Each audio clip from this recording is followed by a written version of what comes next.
In this video, I guarantee I'm going to save you money on your very next snowboard trip or your money back. Yes, insert bad joke here.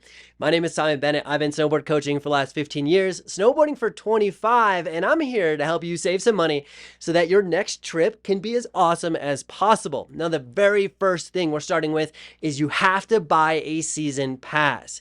Now, if you go to a resort and you're going to pay premium price at the ticket window for a day ticket, you're going to be spending upwards of $200, $250, even $300 for those bigger resorts.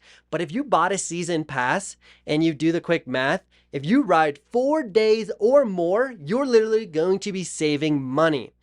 And some passes just to a single resort, maybe it's $500, but sometimes the bigger passes like the epics and icons, those are going to be $650, $700, $800.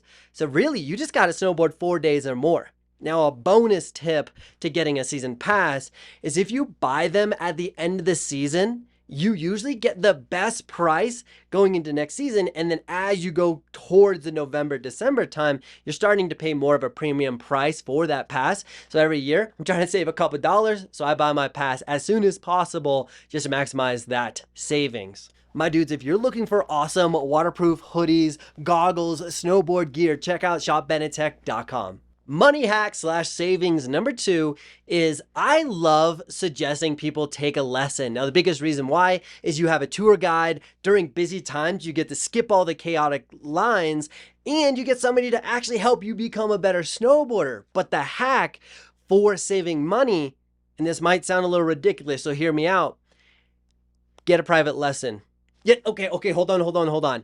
If you get a private lesson with you and 5 of your other friends, even if the private lesson was $1,400, you're essentially only spending roughly $233 per person.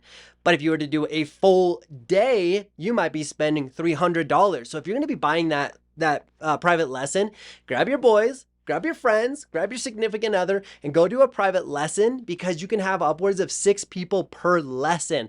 Obviously, depending on the resort, that's going to change. Some resorts are only $1,000, some resorts are $1,400. But if you're going to do a lesson, get your friends and do a private lesson and divide the cost by those many people. And then you get to vibe with your friends and have a good time. And then you get to have the experience of riding the way you want it to versus a bunch of random people. So if you're going to take a lesson, do that. It's super helpful. Fun money hack number 3 for your next trip is stay 1 to 2 towns over. And yes, you might have to rent a car or you might have to drive 20 or 30 minutes to get to the resort, but it does 2 awesome things. You're going to have a lot more options for accommodation. You're going to get a lot more bang for your buck. But secondly, is you get to leave the resort and have a different experience, maybe a little bit more of a local experience. Maybe the food's a little bit better, a little bit different, but going away from the resort is going to give you a lot more bang for your buck.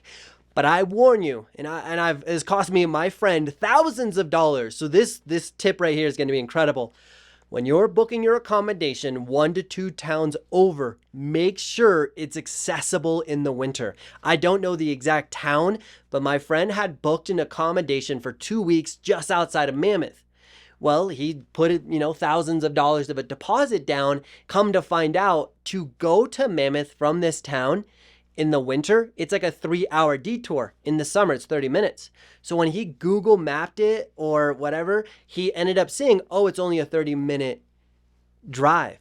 Well, that ended up costing them thousands of dollars because by the time they realized this was a mistake, it was outside of that return policy or whatever it is. And definitely make sure it's accessible during the winter because that could cost you a lot of money. Now let's shout out one of our dudes who commented in our last video, and we got Matthew, and he says, the last few weeks I've been calling my 5th grade students my dudes, but I don't know why I do it. Big shout out to Matthew. Thank you so much for the comment, and thank you for vibing with the content, my dude. If you want to be featured in the next video, ask me a question or put a comment down on this video, and I will answer it in the next video, which I drop every single day. Now back to the video. Fun money hack number 4 is book your trip in January. January conditions are normally amazing. All the terrain parks are probably built by then. You have most of the resorts in the United States are going to be open, as well as each resort, most of their terrain is going to be open. So when you go there, you're actually going to get an amazing experience because everything's open. But the best part and don't tell anybody else. The best part is normally it's not that busy, so you're not having that Disney World experience that you would have during Christmas where you're waiting 14 hours to get on a ride, a chairlift. So if you come in January, you're going to get a lot of bang for your buck. It's going to be a great experience and not a lot of people around, which is one of my favorite times because, we're just trying to go shred. Fun money hack number 5 is eating off of the resort. Now, I'm a big fan of getting to the resort early, riding as long as I can, and then when I'm physically drained, either at 12 o'clock or 2 o'clock in the afternoon, then I leave and either go home and get food at home, or I get food with my friends outside of the resort because I'm going to end up saving money. But another thing that I do is I just go to the local grocery store, buy some bars in bulk, and then have something in my pocket. So when I start to get a little bit hungry, then at least I can eat something and have something to sustain myself for the rest of the day. So I hope you guys enjoyed that video. That was quite a few tips, and hopefully I'm saving you thousands of dollars on your next snowboard trip. Definitely comment down below if you want your question answered in the next YouTube video. You're amazing, and join me tomorrow because we're putting out snowboard content every single day. You're amazing. We out.